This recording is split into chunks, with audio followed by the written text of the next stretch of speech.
comes to episode 7 of Japan Foundation's pop culture series and the first episode of our special Studio Ghibli series. I'm Sukuyo Mio from Japan Foundation's New York office with my arts and culture team. Today, we will focus on children characters featured in Hayao Miyazaki's works and how his life experiences are reflected in them. Also, because we have two of the top anime experts on Miyazaki today, we will try to discuss as many aspects of Miyazaki and his works as possible.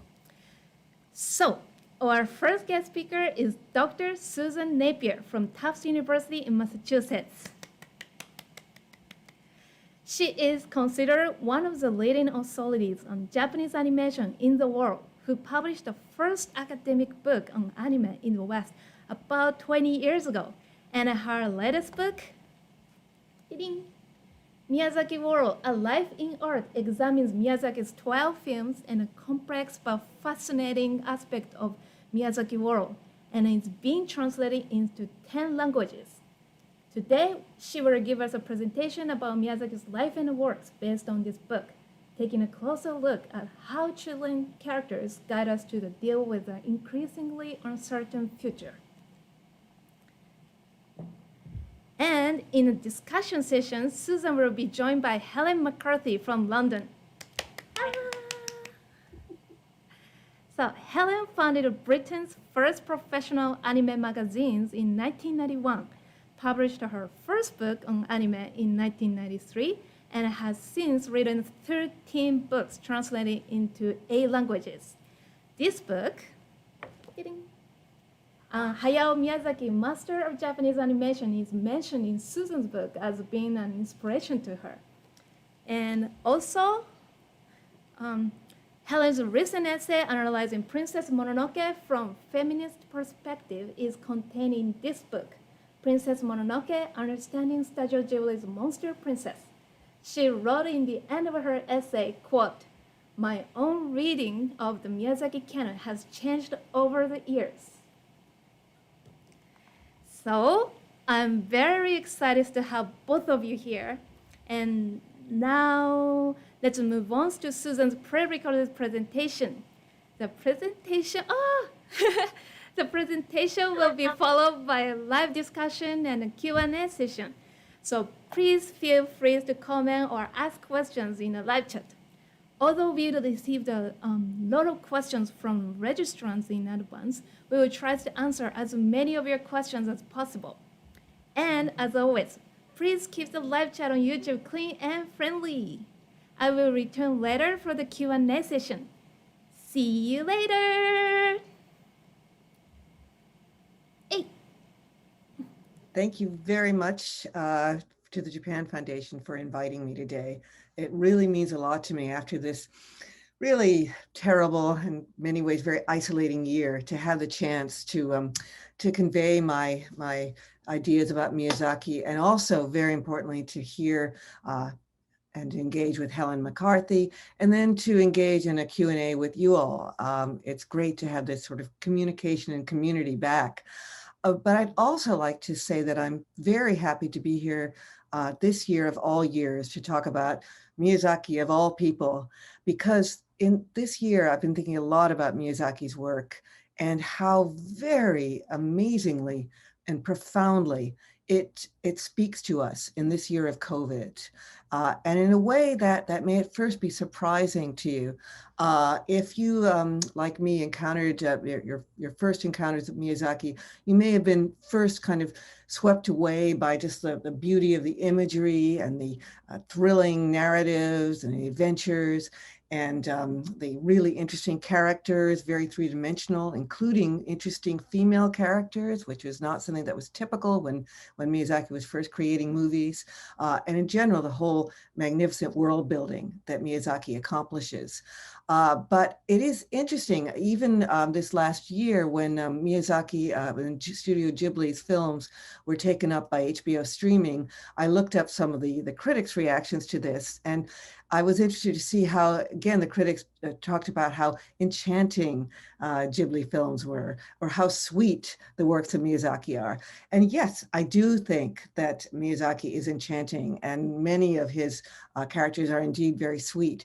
But today, I'd really like to talk about a kind of more complex side of Miyazaki.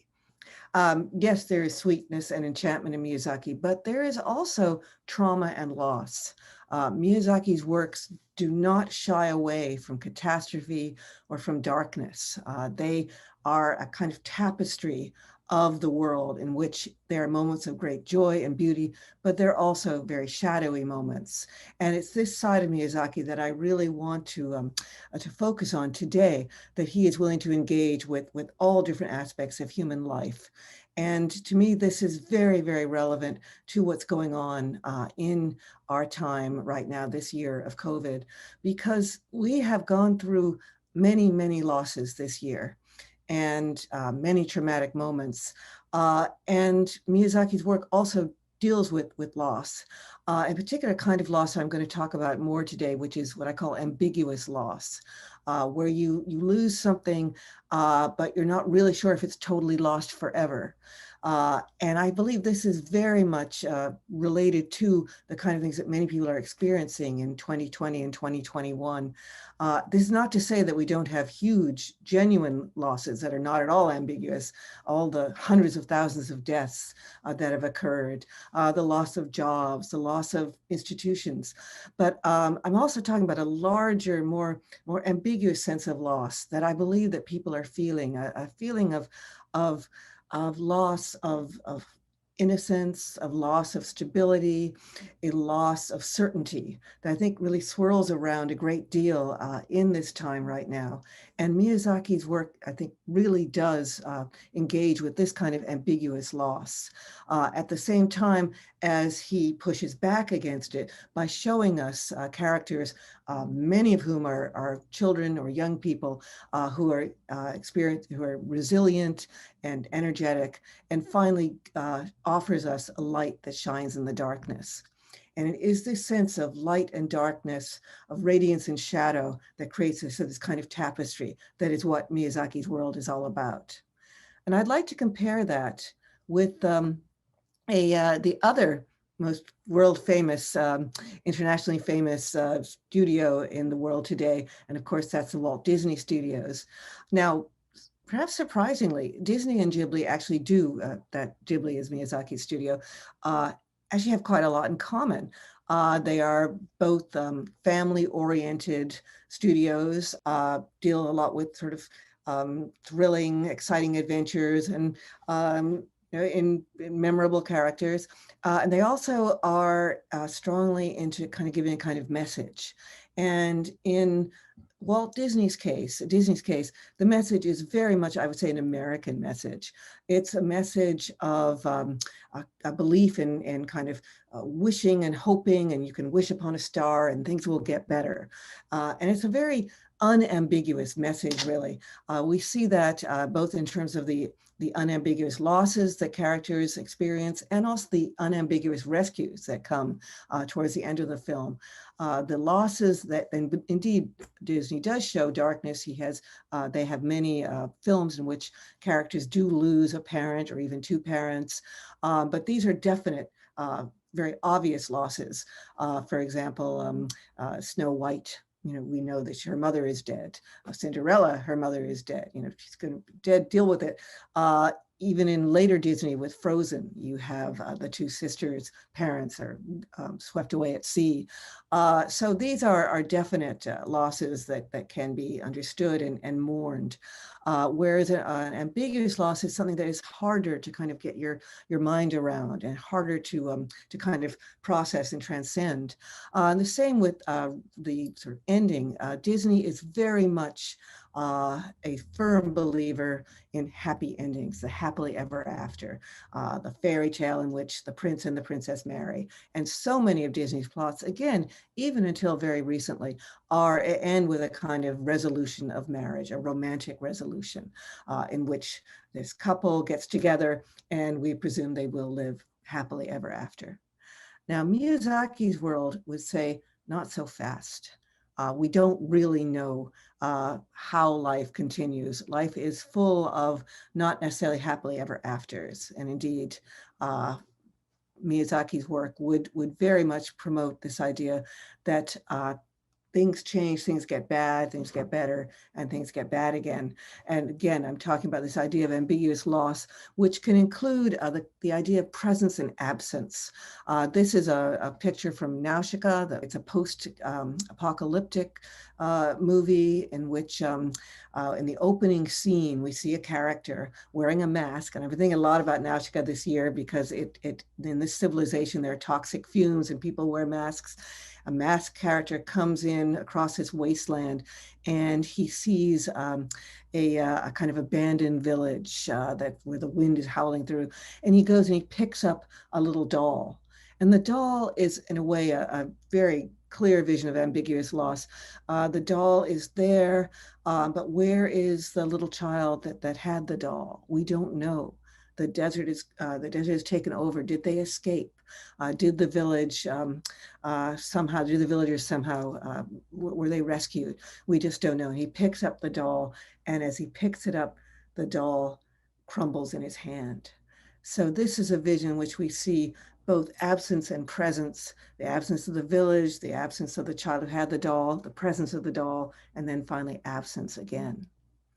Another movie that I think is all about ambiguous loss is Spirited Away, a much later film from 2001, in which really the young girl, Chihiro, the real main protagonist of the movie, has lost her family, but there are other characters as well who have losses too. And I would suggest that there's a lot about cultural loss in this movie, and there are literal shadows in this scene. In fact, we see a literal shadow of the past that somehow is not resolved, that we can't quite get away from our longing for the past. And Spirited Away is all about a bathhouse, a magical bathhouse of the Japanese gods. And they are themselves yearning for some kind of catharsis, some kind of cleansing, some kind of way of engaging with their own form of loss. And another form of ambiguous loss that Miyazaki does a very good job with in the movie from 1986, Castle in the Sky, Laputa, is what I would call deracination, literally losing your roots. And in this movie, which is an adventure movie, we have a vision of an island, a flying island called Laputa, which is based actually on Gulliver's Travels by Jonathan Swift, an Englishman in the 18th century. And in this case, we have, again, a lost culture. Laputa is a kind of utopian place.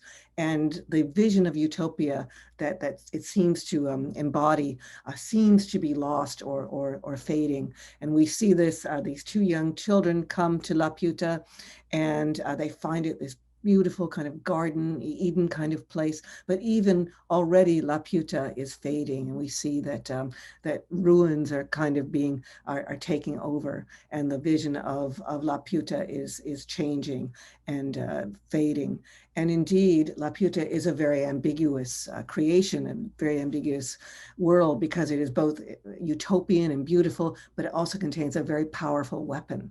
So it's a film in which we are losing a beautiful past, a beautiful idea.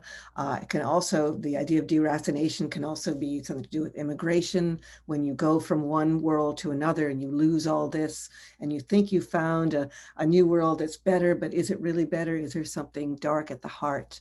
And ultimately, Laputa very ambiguously and almost contradictorily has to be destroyed in order to survive. And ultimately, Laputa is rendered not a weapon, and it floats off into the sky. And who knows what will happen to it? Again, ambiguous ending. But who is it who salvages Laputa, who salvages hope for Laputa from this destructive moment? Well, it's children, two children, Pazu, the boy, and Shita, the girl, who actually risk their lives to save Laputa and to prevent it from becoming a weapon. And this use of children, and very young children, these children are probably 12 or 13, is one of the hallmarks of Miyazaki's movies. And where does this come from? Well, oddly enough, children are very, very popular in a lot of movies and stories. Interestingly enough, not so much in Disney, which has very few children characters, a lot of young adults, but not so many children. And children are innocent and resilient creatures. But in Miyazaki's case, I think we'll find that there's actually a very personal reason behind Miyazaki's use of children as salvatory figures, as children, as figures who save the world. And this relates to his own experience as a very little boy during World War II, particularly the last year of the war. Miyazaki was born in 1941. In the last year of the war, the American planes got close enough to the Japanese mainland to wage an extensive firebombing campaign against Japan, and particularly targeting civilians and cities. And from March 1945 on, the area around Tokyo, just generally the cities of Japan were targeted in massive destruction and catastrophe from the point of view of the Japanese civilians. And Miyazaki was 4 years old at the time that his city, which is about 40 miles outside of Tokyo, a place called Utsunomiya, was bombed. And I'd like to read to you a little bit about his own experiences and his own memories, because his memory of the war is very specific and very child-oriented. As he says, I remember the war. Remember, he's only 4 years old. He says, I remember my street on fire. And this memory of catastrophe and of helplessness and vulnerability is seen really throughout his work, as if he's constantly trying to process this. And sometimes it gets very specific, as in his late work, I believe 2004, Howl's Moving Castle, where we do indeed see a street actually on fire.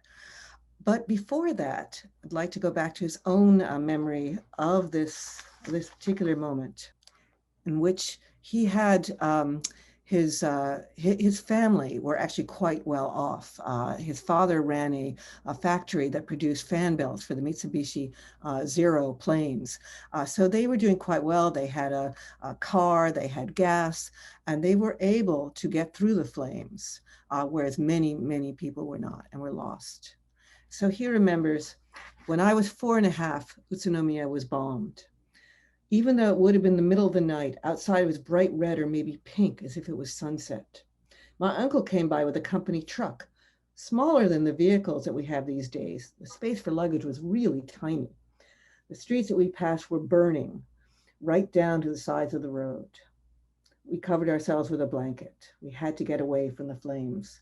Just then, at the guardrail, a bunch of people arrived looking for shelter.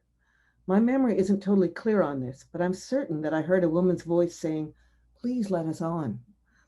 I'm not sure if it was my memory or if I heard it from my parents and felt like I had seen it. But anyway, it was a woman carrying a little girl, someone from the neighborhood running towards us saying, "Please let us on." But the car just went on going. And the voice saying, "Please let us on," got farther away. And it gradually took root in my head, the way a traumatic event does. And it's interesting because in this case, Miyazaki is maybe somewhat, his memory may be somewhat faulty. His older brother says, no, it wasn't a woman with a little girl. It was a neighbor, a man, asking us to let his child come on board. But in any case, in Miyazaki's memory, he keeps thinking of this mother and a child, and not being allowed on board because it's to get on because his parents simply didn't have enough room. But he feels terribly guilty. The fact that I've been raised comfortably in a family getting rich through munitions at a time when most people were suffering materially, and that in the midst of people dying, our family was able to escape. This is a memory that has become a firm part of my 4-year-old self. But it's not just that memory, it's what he does with the memory. Because he starts to think, well, what if he and his brother had said something to his his parents. And he says, I guess it doesn't seem realistic that a 4-year-old child would tell his parents to stop the car and rescue others. But I felt that if such a child were to exist, this would have been a good time to tell them to stop. So Miyazaki, in his mind, is thinking of a child that is not only resilient, but is trying to help others, to rescue others. And this rescuing child becomes a very formidable part of his retinue of characters. So starting with we very early work, a television series called Future Boy Conan in 1978. We already had the beginning of this rescuing child. If such a child were to exist, it might be like Conan, who's a little boy growing up again in a post-apocalyptic world, a post-nuclear Holocaust world. And he is very tough and very strong and very willing to help people. In this case, he's helping a young girl named Lana, who's also a very important character. And they're trying to hang on. He's trying to get her out of kind of imprisonment. And he does. And he continuously accomplishes this, and he rescues others as well in this post-apocalyptic nightmare world. Just to show that Miyazaki is not at all sexist in terms of his rescuing child, a later movie, Kiki's Delivery Service, 1989. We have Kiki, who is a young witch who can fly on a broomstick. And we see her rescuing her male friend, Tombo, who happens, for reasons I won't go into, happens to be hanging from a rope that's attached to a zeppelin that's about to carry him out to sea. And Kiki flies in and rescues him without really even thinking about it. She just does it because that's what you do. You rescue people if they need help. In 2001 film Spirited Away, which I've already referenced, this is an amazing film about cultural and personal rescue. In this case, Chihiro, the young girl who has already lost her family, kind of ultimately rescues herself. But on the way, she rescues others. She helps rescue a cultural rescue of people in the bathhouse, of the spirits in the bathhouse. And she ultimately does help to rescue her parents. And finally, very late Miyazaki, we have very young children. The children in Miyazaki's film Ponyo, which is 2008. And in this film, these two little children, they're 5-year-olds, they're really little children, have to deal with another kind of catastrophic event, a gigantic tsunami that's covered their village. And what do? As I said, they're tough little kids. They go out and rescue or hope to rescue the young boy Sosuke's mother, who has disappeared, trying to help others. And they magic up a little toy boat, and they go across the tsunami-covered village, and indeed they do help others. Again, I mentioned these are very little children. It's almost like as Miyazaki goes on, his children get younger and younger, perhaps because he needs to find that innocence and resilience he can find them best in very little children. Other works in which we have slightly older children, Princess Mononoke. We have, again, a kind of mutual gender, but both genders rescue each other. We have the young protagonist Ashitaka rescuing this young girl raised by wolves, San.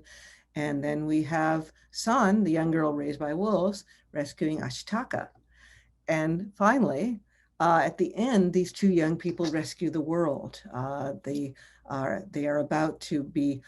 world's about to be destroyed by the loss of a nature god whose head has been shot off, and they work together to return the head to the nature god and to save the world from the loss of nature and the environment. What kind of children are these? Often they are orphans.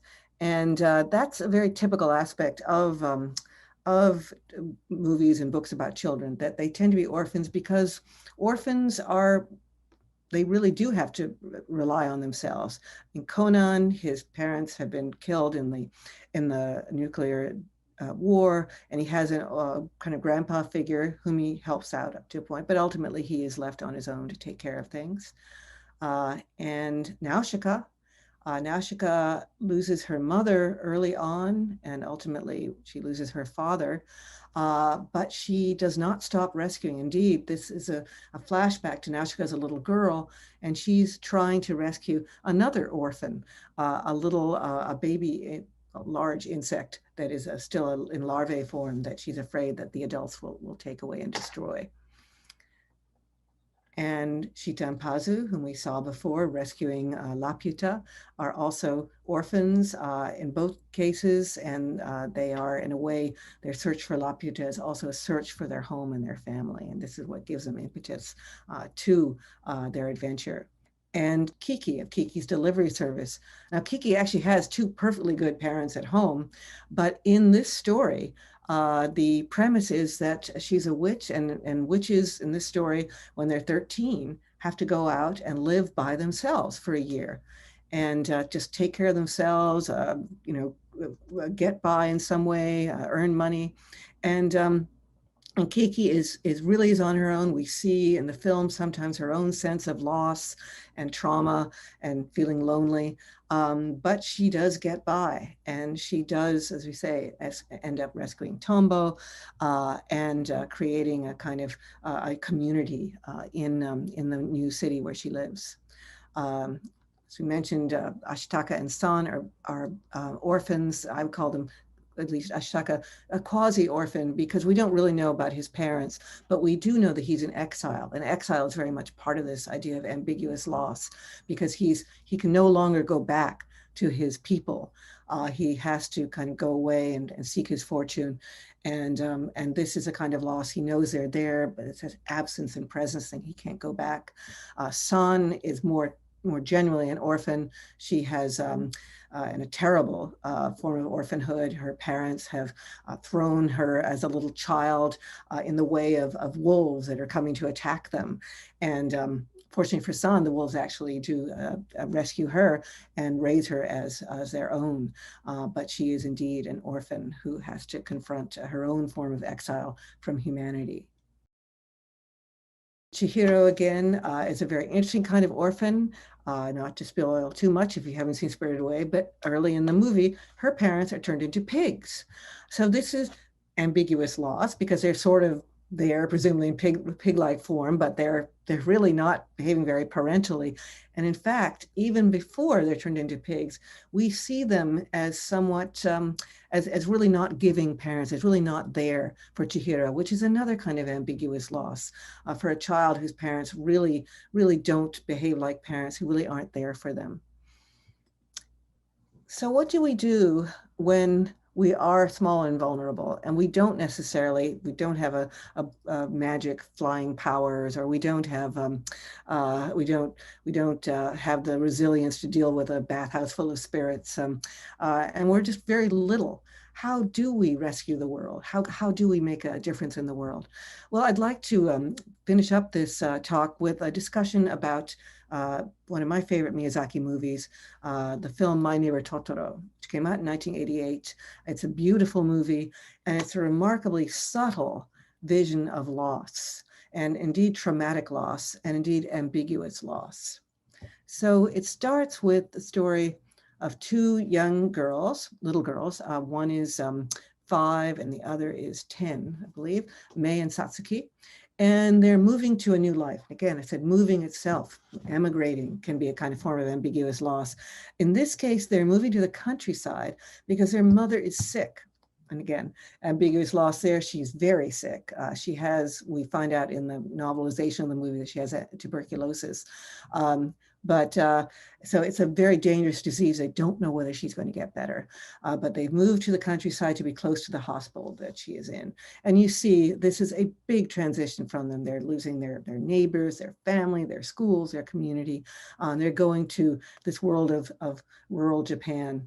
And we have this feeling that they don't really know what's going to happen. Is their mother going to be okay or not? And in fact, this does come out of Miyazaki's own personal life. His own mother had tuberculosis from the almost about 9 years from the time he was a very little child to the time he was in high school. And a lot of the time she was confined to bed. And again, in that period, in the 1940s and early 50s, you didn't know if your mother was ever going to be better. But out of this own traumatic loss, Miyazaki creates this very beautiful movie with these little girls trying to deal with the loss of the potential loss of their mother. And so they come to rural Japan, which in itself is a world that is, in a way, a world of loss. The movie set in the 1950s, but it was made in 1988. By then, most Japanese knew that the world of traditional Japan was losing, was fading, was disappearing. But it's still kind of there, but still kind of not. It's still beautiful. And in the film, Miyazaki recreates this world that is fading around us. Interestingly enough, the house that they move into is kind of representative of this ambiguous loss, because on the one hand, it has a very traditional Japanese features. You see the kind of the roof behind, which is typical of a Japanese rural house. But up on the front, it actually looks rather Western. And this, in a way, kind of embodies this new world that they're going into, where it's again absence and presence. Yes, the old world is still there, but the new world is coming in. And where do we go? How do we deal with that? Well, the children actually deal generally very, very well. They face their fears. It's an old house, a bit ramshackle. There are strange, dark things that come out of the attic, and they say, "Come out! We're okay. We can deal with all this." And they're very energetic and lively. At this point in this movie, we actually have a father who's very much there for them, even if their mother is sick, and he helps them too with laughter. Not just courage, but just laughter, just saying, okay, things are a little scary. It's nighttime now. The house is creaking.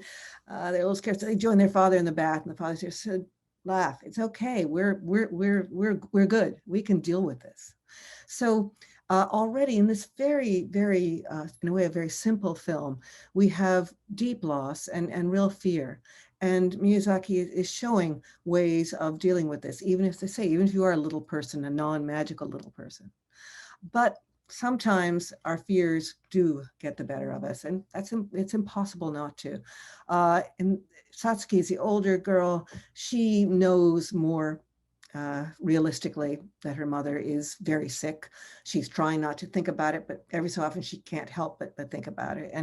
And she imparts this information to May, her little sister, who, of course, is even more fearful.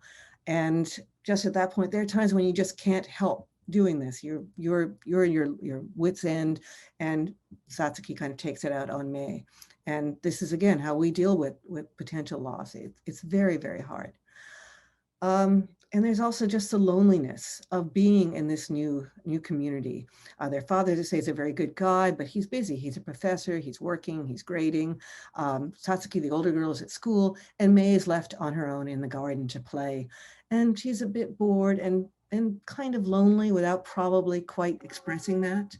So what does she do? And here's where I think Totoro is so important, as to give us a feeling of how to confront and engage with loss. She looks through a bucket with a hole in it. And I think this is such a great image, because it's a real bucket, it's a real hole, but she sees something through that bucket, which, could be real, could be not, could be imaginary. And what does she see? She sees this strange little creature. And it's as if in her loneliness and her kind of quiet, inchoate kind of fear, that she's reaching into her mind to come up with a kind of assistance. And I'm not saying that this creature doesn't exist. His name is, he's called a Totoro. And indeed, she finds a much bigger Totoro when she falls down a hole following the little one, and feels very good with this Totoro. He seems like a very relaxed kind of creature, perfectly happy to have a little girl sleep on his stomach on a summer afternoon. And the Totoro is a kind of, I think, a symbol of everything that we can conjure of fantasy and creativity that is part of us. But also, I should say that Miyazaki, when he created the poster for this movie, he included the catchphrase, "This kind of creature still exists in the Japanese forests." And they said, "Probably." And I think Miyazaki is trying to say, you don't know. There may be things that exist. We have to keep being open to them. And children in particular are open to this kind of ability to merge with wonder. And indeed, Totoro starts taking a kind of a real interest in these children's lives. He teaches them how to plant a garden.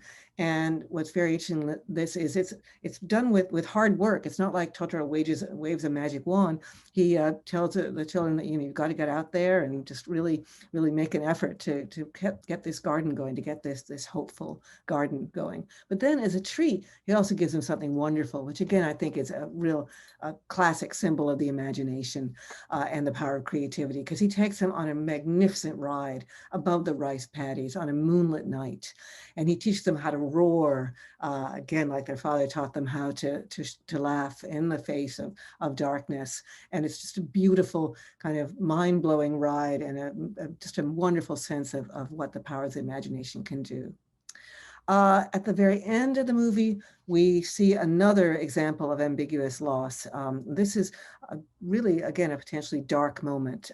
Mei, the littlest girl, has been very upset by Satsuki telling her that their mother is sick, and really sick, and might not come home. So she decides to embark on a journey to bring her mother help in the form of a corn cob that she thinks will help her mother get better.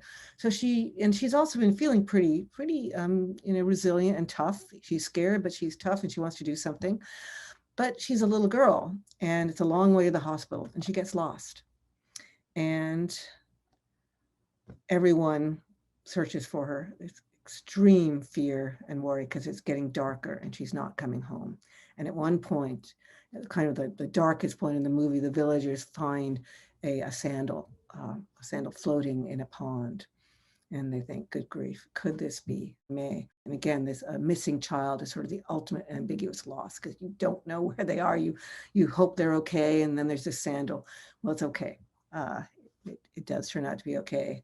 And in fact, Satsuki is able to find Mei with help. And that's another important thing, that sometimes we do need to accept help from rather strange creatures or strange places. Satsuki doesn't ask for adults' help. She runs by a Shinto shrine, very interestingly. So she's not asking for help from regular gods, but she finds in her own mind a kind of help, because she goes down the hole where Chihiro is where Totoro is sleeping, and has him asked him to come and help her. And we could say, again, this is a beautiful fantasy about a fantasy creature helping a little girl or two little girls, but it's also in a way about, again, our need to open up ourselves to accept help from our imagination, from anything out there that might really do something good for us. And so at the very end of the movie, we have this really beautiful vision of the two girls ensconced in a place of hope and comfort. And that's inside this magical fantasy creation, the cat bus. And it's going to be okay. We hope it's going to be okay. And they are together. Their mother turns out to be not so sick. And they have, in any case, this world, this imaginative world that encloses them and that will take care of them. So I'd like to finish up by just mentioning that I think that Miyazaki does deal with loss, but he's also not passive or resigned about it. It's a kind of activist. Miyazaki concentrates on what remains rather than what is lost. And loss is not just about a kind of remembering, but it's also action. And Miyazaki goes on from Totoro and throughout his whole oeuvre until the very last, most recent film. He goes on to make films that inspire action when confronting loss, community when dealing with absence, and resuscitation in the face of ruin. Thank you.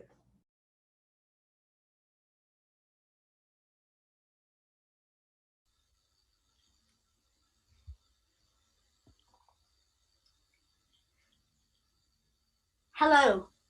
Susan, thank you for that fantastic presentation. I know I learned such a lot when I watched it in the rehearsal, and I think everybody here must have really enjoyed it, so thank you. And thank you all for watching. All of us are absolutely thrilled to see people from all over the world tuning into this presentation. Literally, we have people from Mumbai, we have people from the United Arab Emirates, we have Hello Tokyo, we have people from Japan, we have people from all over the UK and the USA. And it is such a thrill to see this passion for Miyazaki's work and this affection for Miyazaki's work, and some great questions as well. What we thought we'd do now is that Susan and I are going to look at a few points arising from her talk and talk about those between ourselves for a few minutes. And then we're going to go on to your questions. And I need to apologize in advance. We have so many questions. We don't think we will be able to get through them all. So if your question isn't covered or we don't get to you, I'm very sorry, but the level of enthusiasm and involvement and the quality of the questions is just amazing. We were knocked out, weren't we, Susan? Yes. Also want to give a shout out to our Canadian fans. My brother's a Canadian citizen, and I noticed there are tons of Miyazaki fans in Canada. This is very interesting. We must discover the link at some point. Well, shall we then have a little look at some of the things that the thoughts that occurred to us after watching your presentation? I think the first one for me and the biggest thought in everybody's mind for the past 15, 18 months has, of course, been levels of trauma. Because with the COVID-19 pandemic and with all the variants that are coming up, people all over the world have experienced levels of trauma that most have never seen in their lifetime. I'm not old enough to remember the Great Flu epidemic of 1951. But that was the last time the world faced something this enormous and this difficult to deal with. Susan and I were talking earlier about the Blitz across Europe during the war. And of course, America's had quite a number of tragedies to deal with in terms of internal bombings. But this has really hit the entire world, rich or poor, whoever you are, wherever you are, you can't avoid it. And what, Susan, do you think for you is the thing that Miyazaki offers us most to help us deal with this kind of trauma?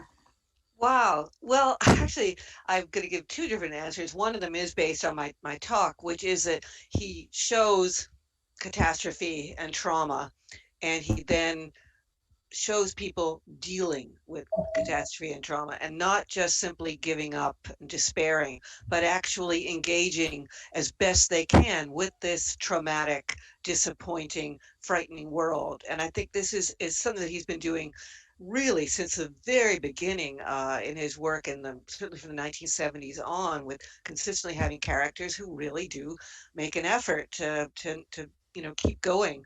But I also have to say that although at the beginning of my talk I said, well, he's not just enchanting and sweet, but in fact, there is that enchantment that Miyazaki has, and that Ghibli movies in general have, the extraordinary beauty of these movies. And I think about this a lot today because I'm dealing with I'm teaching a new course next semester. It's actually a Disney Ghibli course, and I am having a very difficult time kind of cutting down the number of students in it, because I only have 18 places, and I've already had over 50 students trying to get in. And I think it's because they want something, that they want to transcend trauma. They want to see beauty. They want to see joy. And also, it's very interesting. So many people are writing me and saying, please, I want to be in this course. And it's very few of them mention Disney. I was really surprised. Most of them mention Ghibli. And these are largely American students, although we have some international ones. But obviously, Ghibli is giving them and everyone who watches Ghibli movies, especially Miyazaki movies, is an entrance to another world that comments on and gives us hope for our own, but also allows us some measure of release and escape and transcendence into these extraordinarily beautiful works of art. I think that's a wonderful point. And I think one of the things that gives me great hope and consolation watching Miyazaki movies is that the characters show us in many ways how to engage nature and the beauty of the world as a healing agent in our trauma. I mean, if you look back at Nausicaa, the first great Miyazaki heroine, all right, slightly out of childhood, but still, you know, a very young woman on the cusp of womanhood. Nausicaa had terrible tragedy as a child when she lost her mother. And then again, further tragedy as an older child when her father was killed in front of her. And that's something that sadly many children in the world can relate to. Yes. And at the moment with COVID, many children in the world have lost parents.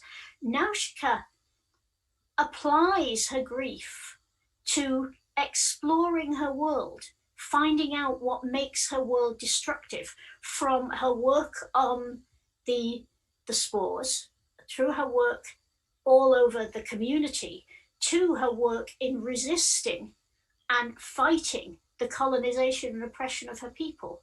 Nausicaa does everything to make things better. There's no negative, there's no fury or anger in what she does. Not that she doesn't feel anger.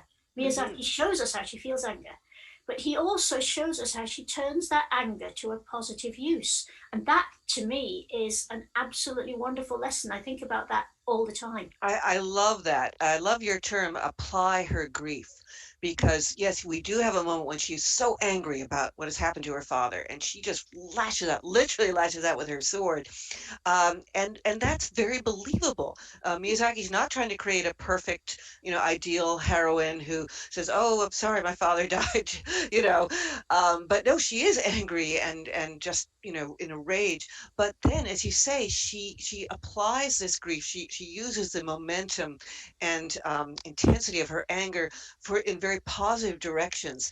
And what to sort of restate what you're saying, she is an extraordinarily compassionate person. And that level of compassion, not just towards other human beings, but towards the environment, towards these giant insects, these omu, whom most human beings are terrified of, the fact that she's able to kind of look around the world and say, I'm not going to see enemies. I'm going to kind of engage with others of all types, be they human, animal, or vegetation, in a way that helps us collaborate, helps us create a better world, rather than lashing out in hatred. It's a very interesting thing because, as you know, Miyazaki wrote in Starting Point about how he saw the Great Osamu Tezuka as an older brother whose example he had to kind of subvert. Yes. Someone he didn't want to just follow or shadow. He wanted to claim his own territory. But that was Tezuka's great message. Love life. Love everything that lives. And I find it really interesting that two of the giants of Japanese animation and comics should have come to the same conclusion and spent their entire working lives putting that across. That's really interesting. That is. It's also, I think I wonder if it's related to the war. I mean, Tezuka was older, of course, than Miyazaki, but he lived through the war. And I think Japanese I knew when I first came to Japan in the 70s, were very strong pacifists. They really did believe in compassion and humanity. And I think it's because they saw what the lack of compassion, lack of humanity can do. It destroys everything, your life, your identity, everything around you. And I don't think it's just great animation directors. I think Kurosawa was also a great humanist, really trying to show that, he did a lot with samurai movies, but these samurai are very complicated people, and they understand the cost of death, the cost of killing, in a way that is actually very sophisticated and again very humane and compassionate. And I think the war itself may have developed this generation of artists who saw the need for getting away from just immediate knee-jerk anger. Who saw the utter futility of the taking of life. Which actually brings us fairly neatly on to the next point that I wanted to raise with you, which is deracination, the loss of your roots. Because if you think around current issues, aside from the pandemic, mass immigration and the terrible separation of families in some immigration situations, and I'm not going to make that political, it is always a tragedy for a child to be torn away from their parents, whatever the circumstances. their issues in several films. I mean, if you look at Spirited Away, Chihiro is literally torn out of her family, and she literally loses her name. If there is a more powerful metaphor for child trafficking, I'm not sure what it is. So what would you say to that issue? What other Miyazaki examples do you think there are? First of all, I've always been fascinated by Spirited Away, and I look forward to someday that there will be an entire 3-day conference on this movie because there's so much there. Oh, But yeah. as you say, that this issue of identity, of child exploitation, of potential trafficking, of kind of losing your way. Literally, she loses her parents. She is lost in a new world. Again, to go back to this deracination, she has no idea what this new world is going to be about. She's terrified. And again, what I love about Miyazaki is he doesn't show Chihiro kind of marching ahead, saying, "Oh, I can handle this." No, she is scared. She falls downstairs. She's she falls apart almost because that's very believable. And then she starts to slowly build herself up, slowly start to kind of look around, take stock of things, and accept help from strange beings, open herself up to help from other kinds of people. And she really does begin to grow and mature, but not again in a treacly obvious kind of way, but in a way that's very natural and beautifully developed. And I think that's what Miyazaki really does with his visions of children being torn away from their families and their roots. That he shows the terror and the horror, but also ultimately the resilience and the fact that yes, you have to deal with this. So how are you going to do it? Well, here are some ways we're going to watch people doing this. Oh, but very, very much so. I mean, if you look at Sheeta in Castle in the Sky, Sheeta is literally trafficked by colonizers and her own family. Mm-hmm. People often say that it's hard for Japanese artists to understand racial tensions because Japan is homogenous, which of course is silly if you've ever spent much time in Japan, because people from Hokkaido are as different as they can be from people in Okinawa. And Japan is, like Britain, a collection of tribes who've decided to have one mutual identity for the world. So Sheeta is trafficked by her own family and by colonizers. And when you first see her, she's this terrified little frozen thing who doesn't know what she's doing. By the end of the movie, she's not only become a cheeky, boisterous, stroppy, very capable young woman who can keep all those big sons of Mardola completely in line when they're in her kitchen, but she's also become the kind of woman who can decide to sacrifice her life by speaking the great charm that disables Laputa in order to save a world that she's hardly ever seen and has only been unkind to her. And I think the fact that Miyazaki can understand her situation so well and give her so much grace as a character in dealing with it is really, really inspiring. I'm glad you say that, because yes, I do find that ending when they both decide and they hold hands and they say, "Look, we really need to do this. It's bigger than us. We have to kind of sacrifice for this larger world." But it's interesting because a lot of people initially see Sheeta as kind of passive, as compared to many of Miyazaki's female protagonists. She initially does seem literally passive, as we can see in this picture. She falls down from the sky, but actually, even before she's falling down, there's a moment when we see her going to kind of defend herself against these kidnappers, and she has, I think, a wine bottle or something, and she's clearly about to hit one of the kidnappers on the head with a wine bottle, which shows a certain amount of action and indeed aggression for a nicely brought up young lady. And so he kind of sets us up a little bit, knowing that she has many sides to her.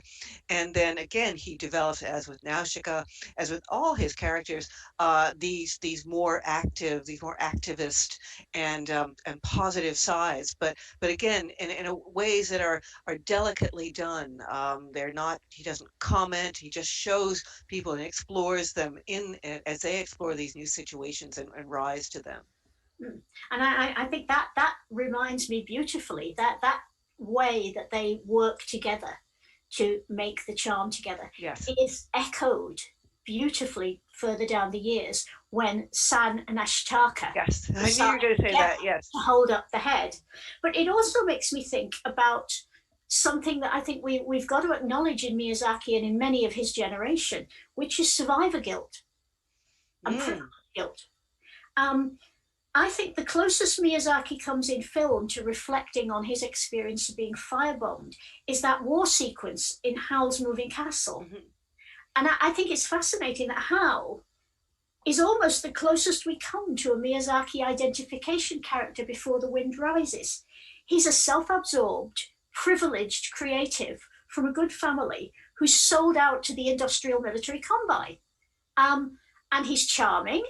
He's a bit of a playboy. He's never had any trouble getting the girls. He has a wonderful life and he has a huge talent, but he lives with this appalling load of guilt. Where do you think that sits in Miyazaki's work? I have to say, Helen, I thought that was fascinating, your idea about this. I think it's brilliant.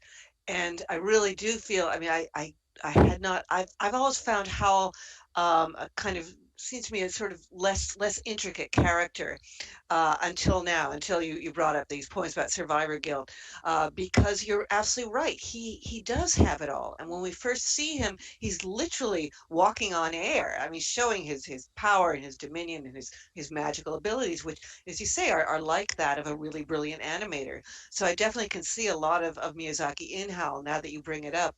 And I do think the survivor guilt is really interesting. And I did talk about how Miyazaki remembers his streets on fire when he's a little boy, and then he himself is unable to help change the course of war. He's not able to help this woman and child trying to get into the family van. And here's Howl, who kind of maybe has not acknowledged his own guilt or his own privilege or his own luck in life until he finally starts acknowledging it.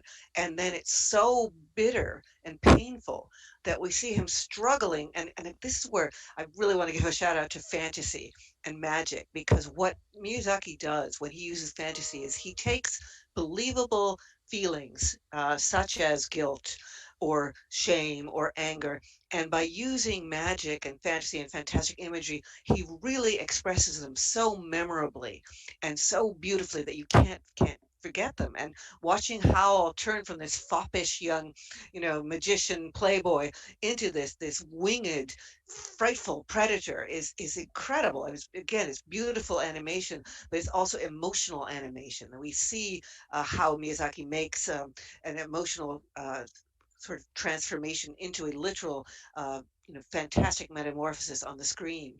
I will say that I do feel sometimes that I feel that Miyazaki also identifies with many of his characters, including his female characters, and I think he identifies with Sophie a bit, and in her kind of, she can be quite curmudgeonly sometimes, and I always feel that in a way Nausicaa with her, especially in the manga, because she loves the world and yet she also is bitterly disappointed in the world and yet she wants to save the world. To me, that's very Miyazaki. But I do think your point about Howl is just really brilliant, and it makes me want to see the movie again to see how that works out in the actual what film. a terrible chore that is going to be. I know, it's going to be hell. Yeah. What a drag. But we have a huge number of questions, so we ought to move on. But there's just one point that I'd like to bring up with you, because I think it is really important. I know you do too. And that is what we might call the circle of life in Miyazaki, because he starts with a child, and the child develops and is often free-spirited and adventurous and full of potential. And at the very point at which that child matures, they have their great quests, they have their hero's journey, as you might call it. Yes. Then they have to step back and they have to serve the community. They become a mother or a father or a shaman or in whatever form, or a fisherman, or in whatever form they're going to serve the community. And that's the point at which they must be a background character in the story. They have jobs, they have responsibilities. And we see several of his characters struggling with this. We see Lisa struggling really hard with the fact that her beloved husband, who adores her, abandons her as much as he can and leaves her to do the whole domestic thing with their son. And she can see their son, who adores his father, turning into a carbon copy. So Lisa has that thing all mothers must have of, I adore my man, I adore my child, but my God, I don't want my child to behave like this to his wife. And that to me is fascinating. And then when you survive long enough, when you wait long enough, when you become old, when you become Mardola, or the three old ladies from Lisa's Rest Home, or Uncle Pom in Castle in the Sky, then you're allowed your second childhood. And Miyazaki's old people are not by any means all alike, they're very individual, but they can be positively feral. They can be as fierce and wild and full of joy as a child can. And that to me, as I'm now entering my second childhood and I'm thoroughly feral, that to me is absolutely joyous. Well, first of all, I don't think you're quite into your second childhood yet, No, I'm Helen, practicing. but yeah, give it a few years. But few things I like to. There are a lot of things I like to respond to that. I do have to disagree with you about Lisa and Sosuke and Kochi, because I'm not sure if Kochi really, wants to run off and be a sea captain. I mean, this is his job, and he's good at it, and he really, I think, wants to take responsibility. And it is very tricky because Japan society is very, very high pressure when it comes to work. And so, he may really, really have wanted to go home and be with his wife and child that night, but just, really couldn't figure out how to say no. So he may be a bit weak. And I think as time goes on, Miyazaki does show middle-aged men in some ways as weak. But Sosuke, I really do have to disagree. I think Sosuke is just terrific. Sosuke is sort of a minor hero of mine because he really does step up to the plate constantly. He doesn't have a tantrum when dad doesn't come home. He tries to help his mother, deal with her own, fury and disappointment. And then throughout the movie, he's really trying to help out. He really, when Lisa decides that she needs to rush off to take care of the old ladies' home because of the tsunami, he says, okay. And then when she disappears, he says, okay, I'm going to go look for her. And I think he's really quite a remarkable display of masculinity. And I think it's interesting, whereas Miyazaki's showing the middle-aged male characters as weak, he's showing or hoping to show in this young boy a resilient, really resourceful young kid. So that would be. I agree with you that Sosuke is a little sweetheart, but there's one marker that I think Miyazaki lays that makes me worry. And I'd love to talk more about Lisa, but we haven't time and I have to park her. For maybe we can do a session on women at some point in Miyazaki. Or men too. On adults in Miyazaki. But there's one point where at the end of the movie, Sosuke is desperate to have Ponyo become a girl so she can stay with him. And the only thing he has to do is kiss her. And he gets totally distracted. So in the end, to complete the charm, she's the one who has to kiss him. He gets all caught up in the other distractions of being a male. She has to carry the weight that will actually enable their relationship to connect. So I think, to me, that's a really interesting little touch. And I think Miyazaki's work is full of those subtle little touches that you can almost see him chuckling and thinking, right, they think they know this character. I'm going to do this here and see whether they do. And of course, also, we're saying Miyazaki, but that may come from someone in the team. Yeah, true. Perhaps someone in the team says, I was watching my kid and this happened. Do you think we could use this? I actually thought that maybe Sosuke was a little embarrassed, and that's very sexist of me. But I'm thinking of a little boy might be, a little bit shy about kissing a girl. I did want to also go back, if we have time, to the old ladies, whom I agree, especially in Ponyo, they are wild and crazy and wonderful. But I think to go back to Howl's Moving Castle, I'm thinking of how actually Sophie, who starts life as a young girl and then has this curse that makes her to a 90-year-old woman, doesn't actually become wild and free so much as tough and strong by becoming old, which I love. And I think there's actually a very interesting analysis by a Japanese woman critic, Kotani Mai, who says, if you think about it, I mean, there are a lot of curses in Howl's Moving Castle. I mean, Howl is cursed and Sophie is cursed, et cetera, et cetera.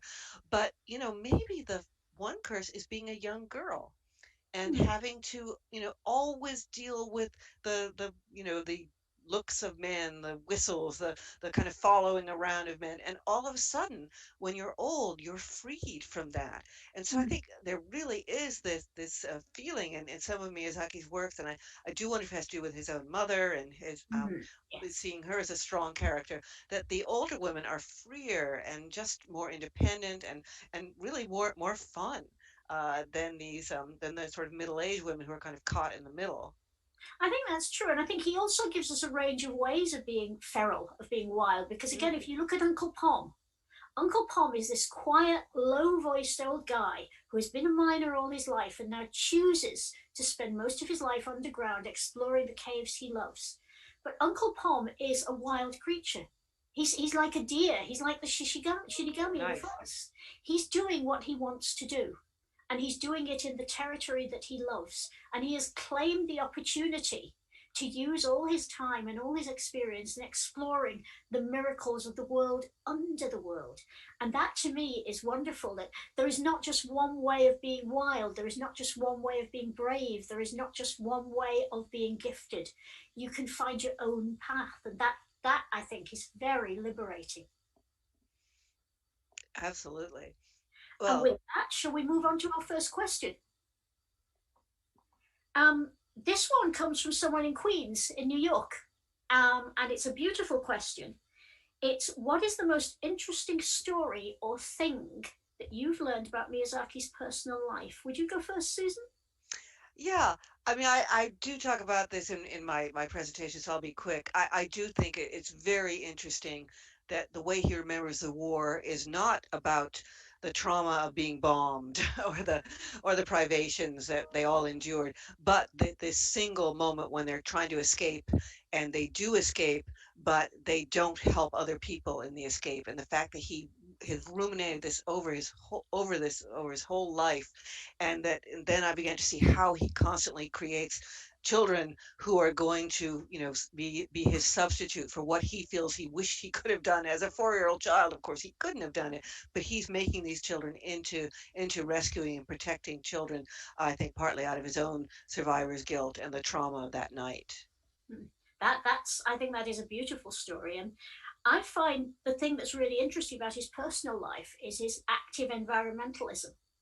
I mean, he's been involved for a very long time before his death with the Welsh environmentalist C.W. Nicol, Right. who was a prominent force in Japanese environmentalism. And of course, Miyazaki also supported the Totoro Forest Initiative to buy back and help to secure and safeguard and rewild an area of forest. So that to me is fascinating. But my favorite story about him is a tiny, tiny thing. It's the time I went to Butaya, to his personal office, and there was a bang on the window. He has huge glass windows looking out on the garden, which is massive and quite wild. Bang on the window, and he just got up. I thought it was car backfiring or something. He said, no, this has happened before. And he went outside and he brought in a bird, I think a thrush, although Japanese thrush is a slightly different British, I couldn't swear, and it was absolutely still. And his assistant fluttered and said, oh, is it okay? Is it okay? He said, oh, yes, it's just stunned. And then he asked the translator to explain to me that they get 3 or 4 of these a week because the glass windows are so huge that birds just fly into them. So he said, excuse me. He went off. He found a cardboard box. Then he asked his assistant to get some towels, and he put some clean white towels down in the bottom of the box. And then he put the bird in the box, closed the lid, put another box on top so it wouldn't waken and be frightened and fly out and fly around the room, and sat it on the edge of the stove to be warm. And by the time we'd finished talking, and I could have talked to him forever, so it must have been a good hour, hour and a half, he stopped and he lifted the lid off and he said, there, that's okay. And the bird was cheeping inside the box. Oh. And he carried it to the door and he went out onto the veranda and he threw it out into the air. And, that was just a beautiful, beautiful way to see the man. Because all the while he was doing it, he looked so happy and involved with this bird and with this bird being alive and getting back to its beautiful life in the garden outside. It was gorgeous. It was absolutely beautiful. Now, here's one from my home territory, from Bournemouth in the United Kingdom. do we think that any of Miyazaki's life experiences have directly influenced any of his characters' specific acting choices? For instance, mannerisms or gestures? And does this contribute towards characters being recognizable as a Miyazaki character by the way they move or the expressions they make? Wow. I mean, I think to me, I probably answered the second part of the question, which is he is extraordinarily good with movement. And that is one of his fortes, I think, and especially children's movement. You see this in Totoro with the two little girls. They are zipping around, they're turning cartwheels, they're just behaving very much like little children would. And also with Spirited Away, I remember that someone's pointed this out, Philip Brophy, who actually works a lot on sound and animation. But in this case, he talks about in Spirited Away, you watch Chihiro, who's gangly and awkward at the beginning, and again, terrified out of her wits. And she is kind of just bumping into things, falling down, falling into water, falling downstairs in a way that is also very believable of a young, scared 10-year-old girl who maybe isn't that well coordinated. And then very slowly over the film, you see her movements get smoother, easier, more coordinated. And again, it's all these subtle things that he does to make her eventual kind of maturation very believable, because it's supported not just by dialogue or what happens in the plot, but actually by movement itself. Well, I know that he told me that Chihiro was actually based on the daughter of a friend of his, whom he observed quite a lot. And I think he is a superb observer. But that, in part, to me, comes from his training. I mean, he has life experience. He observes small children. He used family and friends to provide models. But he was trained in Toyodoga, which was the great Japanese studio of the post-war revival. And particularly, he was trained by the great Otsuka Yasuo.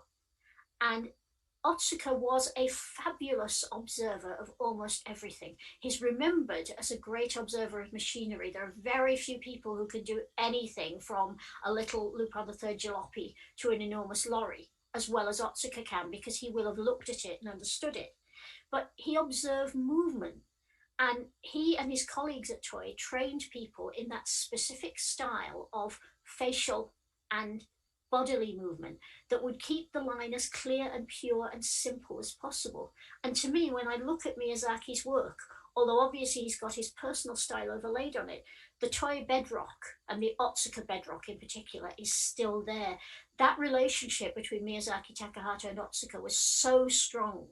It defined the early progress of their careers. And I think to the end of their lives, there was, for the two of them, a great respect for Yasuo Otsuka, who was 10 years older than Miyazaki and 5 years older than Takahata.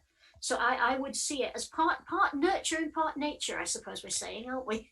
Yeah, but speaking of nature, there's a great scene in, I can't remember which documentary it is of Miyazaki, in which this is very recent Miyazaki, when he was trying to make Boro the Caterpillar, one of the short movies for the Ghibli Museum. And he's working with very, very highly competent digital animators. And he gets so angry with them because he says, that's not how a caterpillar moves. And again, observation. He's saying, go outside. You go outside and you look at the way a leaf stirs or the way a caterpillar crawls. And don't just do this sort of clever magic with your screens. Go outside, get away from your screens and go out and look. And I think that's one reason why he's just so terrific in the naturalness of his animation. And no artist can ever do anything more important than look. Yes, nice. Yeah. Look and listen are the two things. Well, here's one from Los Angeles in California. And this is a wonderful one. Hayao Miyazaki has become a meme as the grumpy old man of anime, yet his films are filled with positivity and hope. What do you think of this seeming disconnect between the man and his films? And do you think this common view is fair to Miyazaki? Helen, you and I were talking about this earlier, and I think it's very complicated. First of all, in order to run a successful animation studio without an enormous amount of money, without a giant staff, you have to be pretty tough. I mean, you're responsible for so many things. Miyazaki, chooses the voice actors. He rehearses with them. He creates the stories. He does the animation. I always joke that he would sing theme song if he could, but he pretty much does, has his hands in everything else. And he also is head of the company. And that's an enormous responsibility. And I do remember one of my students saying early on in my seminar, Miyazaki, she said, "Oh, I think Miyazaki must be just like Santa Claus." And I thought, yes, because probably Santa Claus is like Miyazaki. I mean, he's Yes. running a big business there. It's, Yeah. very timing is important. Got to get these elves working. And yeah, this is not easy. You probably aren't going to be a sweet pussycat, whether you're Santa Claus or Miyazaki, in order to do this. I mean, having said this, Helen and I were talking about this, at what point, what's a trade-off between, a kind of kinder, gentler environment and creating brilliant films? And I would hate to sort of decide that. But so I'm going to give that back to you, Helen. Well, of course, the other thing with creating brilliant films is it's not just about what the studio wants to do. When you're making a film, as when you're making a book, the distribution date has been set, the release date has been set, cinemas or bookstores have been booked. If you don't deliver the product on the day it's expected, a lot of people and a lot of companies will lose money and lose work. So there is a certain amount of grumpiness that goes with the territory, I think, because it must keep you awake at night thinking about that. But also, in the 40 odd years I've been studying Miyazaki, it seems to me that he's become more disillusioned, not with the film world, but with the real world, and the way the environment and the community is being damaged all around him. And that makes me think that he must kind of retreat into his works, where he can control the creation of a better and a more hopeful world. And a filmmaker doesn't have to embody his work. A filmmaker can be a different person totally from his work, as indeed Takahata shows us, who is one of the great work-life balance masters. But I think that Miyazaki's life is probably affecting his grumpiness more than his work is, that the world that we live in weighs on him. Because you said, Susan, when we were talking earlier, that when he was younger, he was a passionate romantic. And that's very true. He's still a passionate romantic. It's really hard to be a romantic in the grown-up world of business. It's very, very difficult. Sometimes it involves trade-offs that you aren't able to make. And so I couldn't find it in my heart to think that he was grumpy. I think he's just responding to his environment in the way an intelligent creature does. I agree completely. I would say Porco Rosso is in many ways his most autobiographical film. And you do see Porco as someone who is deeply disillusioned. But again, he keeps going. And I think he's still a passionate romantic, as is Porco. But the question is, how optimistic are they? And said it gets harder as you get older and the world gets perhaps more complex.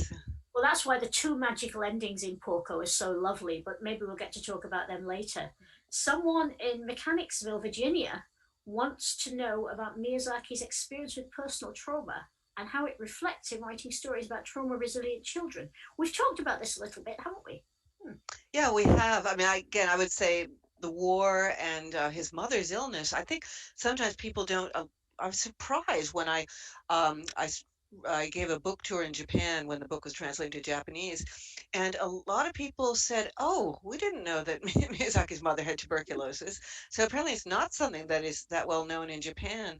But clearly, this is a very frightening and dangerous disease, especially in the late 30s and 40s, and many people did not recover from it. And the fact that his mother was bedridden for 9 years, I mean, first of all, you would be a different kind of child, whereas other young boys had mothers who were out there, cooking and cleaning. Miyazaki and his brothers were the ones who were cooking and cleaning with some help from their father. Again, which is very unusual in Japanese society, and being different in Japanese society can be very difficult as well. And then the constant worry about whether his mother was going to get better. I think he was very, very deeply bonded with her, even though they had terrible fights because they're both passionate romantics. But at the same time, he must have had this, as I said, this ambiguous loss, this feeling of uncertainty all the time that would certainly scar you to some greater or lesser extent. Oh, I would like to sit down children in every school that's going back in Britain and the States and everywhere in the world now and show them Totoro. Yes. And show them the possibility of recovery from the kind of worry that so many of them are experiencing. But it's interesting that you mentioned he and his mother both being passionately romantic, because of course he and Takahata were also both passionately romantic. Yes. They too used to have epic fights. He actually said to me, put Takahata and I in a room together with a filmmaking problem, blood on the walls. And those were the exact words the Wow. he used, blood on the walls. And it reminds me very strongly of, I always think that scene where the girls meet Totoro at the bus stop goes back to Miyazaki's first meeting with Takahata at the bus stop after work. Now just think, the first thing you see of Totoro is these huge long claws scratching his leg. That's gonna bring blood on the walls. It really is. I didn't know that he met Takahata at a bus stop. Can you, can you tell more about that? He hadn't been with the business very long. He was a very junior employee, and Takahata was already established there and already climbing the ladder and much respected. But they had the same kind of interests. They had the same kind of political leanings. They were both inclined to be union activists. And obviously they came across each other. And he said that one night he was standing at the bus stop going home, and Takahata came up to him and just said hello. And their relationship went from there. But I never knew that. That's wonderful.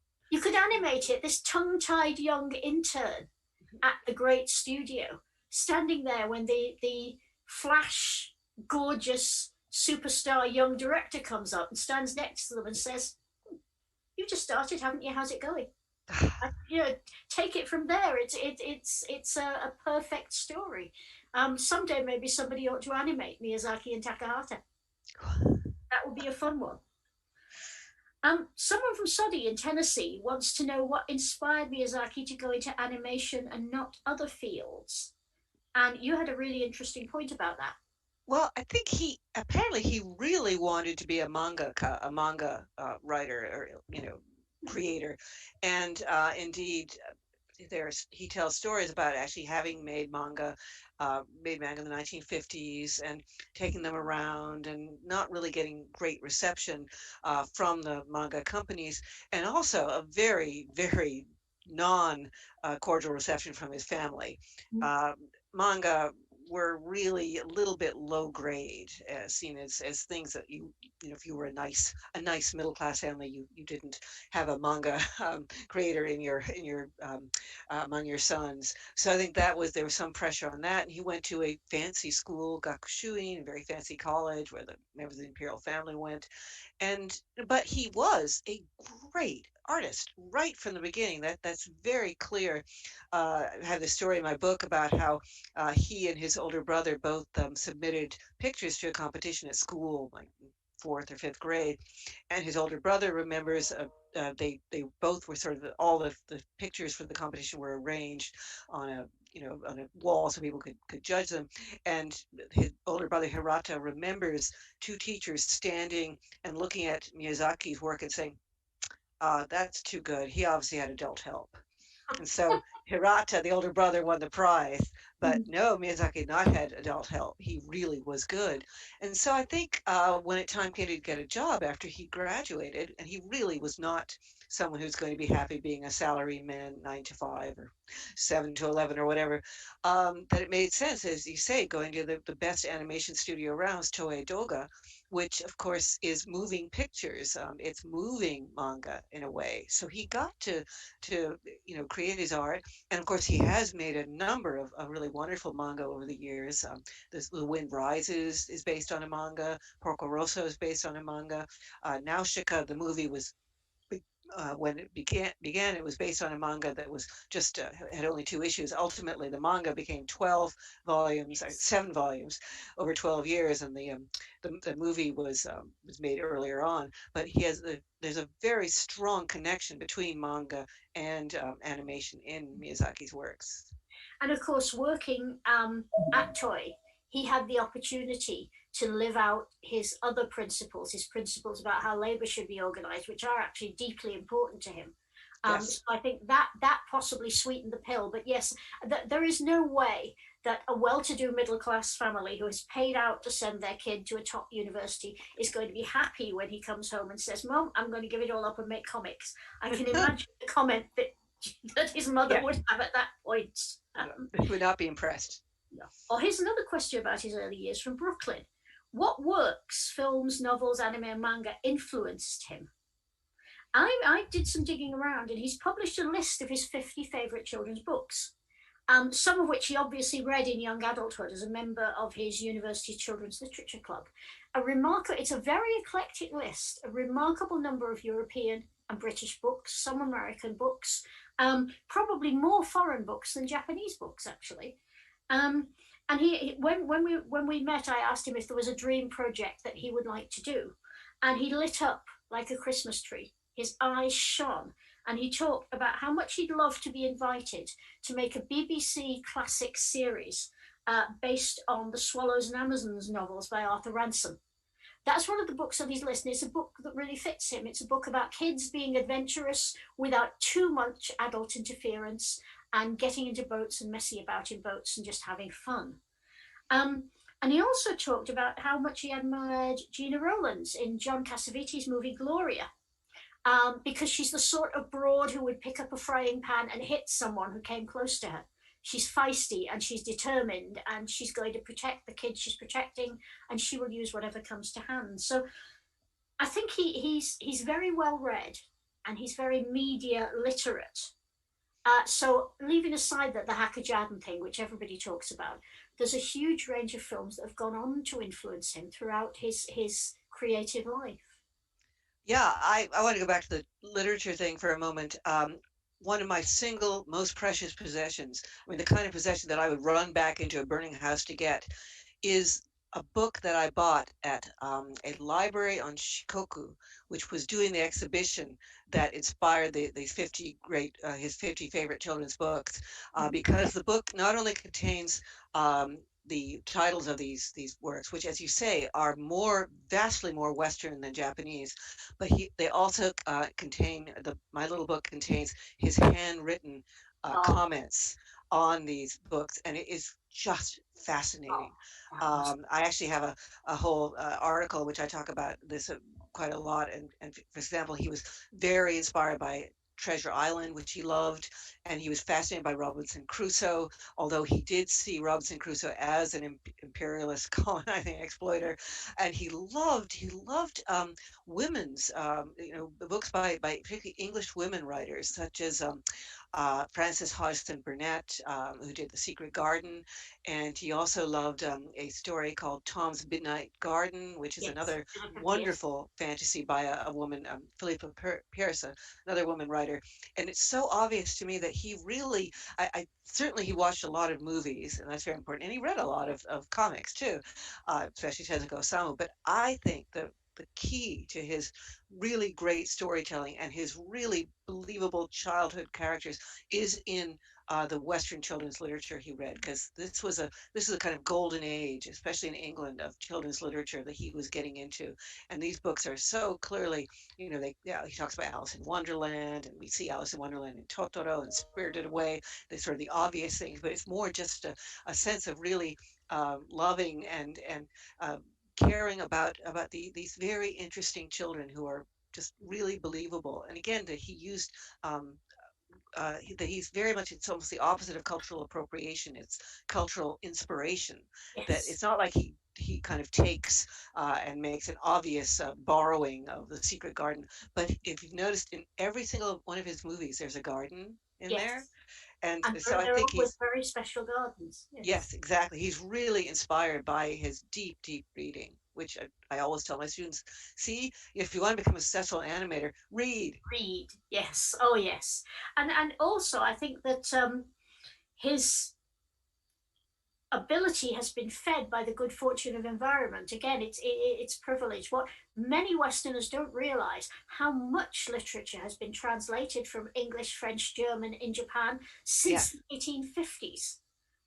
So Japanese children don't just have access to the books of their own culture. They have access to books from great writers all over the world. And looking at his list, I was wondering, how many British mature, middle-aged, well-read people's lists would include so many foreign books, not because they don't necessarily want them, but because they aren't readily available in their language. we're restricting children's worlds when we don't make things available in translation. We're restricting adults' worlds when we don't make things available in translation. Exactly. Oh, I love this next question. How would Hayao Miyazaki's characters manage with modern day technology? Thank you, Leeds United Kingdom, for throwing us a curveball question there. We talked about this briefly before, and I think that if you look at it, each of his characters is already managing modern day technology. They're managing their own technology. Instead of asking, how would the Lady Eboshi cope with a computer? Maybe you should ask, how would Helen McCarthy cope with an Iron Age foundry? You know, that might be more interesting. And they rise to challenges. They're always rising to challenges. If you look at Fio and Porco, Fio is 17. She's just on the verge of womanhood, but she's adapting to new plane technology like a duck to water. She can't get enough of it. She loves it. And look at Ashitaka. I mean, Ashitaka's world is literally shredded by the arrival of iron and industrialization. And yet he manages to adapt to that change to the extent of being able to go and work in a factory. Now, I'm sure that any of Miyazaki's characters, especially his young characters, would rise to the modern world, but I think that he would be really firm with them. And wherever they were in the movie, he would make them put their phone away and get outside. I think those are great examples. I might just add one more, Sosuke and Ponyo. He's very good with Morse code or signaling. And, you know, it's not a big deal. Here's this 5-year-old boy who's signaling his father out at sea. And sending messages, and again, not make a big deal out of it. It's just something that, oh yeah, you know, he's a ship captain's child. Of course, he knows how to do this. And yeah, we talked earlier. Children have remarkable competence if adults will allow it. Yes. There are a lot of 5-year-old boys in Britain in wartime who could signal to each other in Morse code. Cool. Each other do it all the time because it was a way of making sure that mum, who probably didn't know Morse code, couldn't tell what they were saying to each other.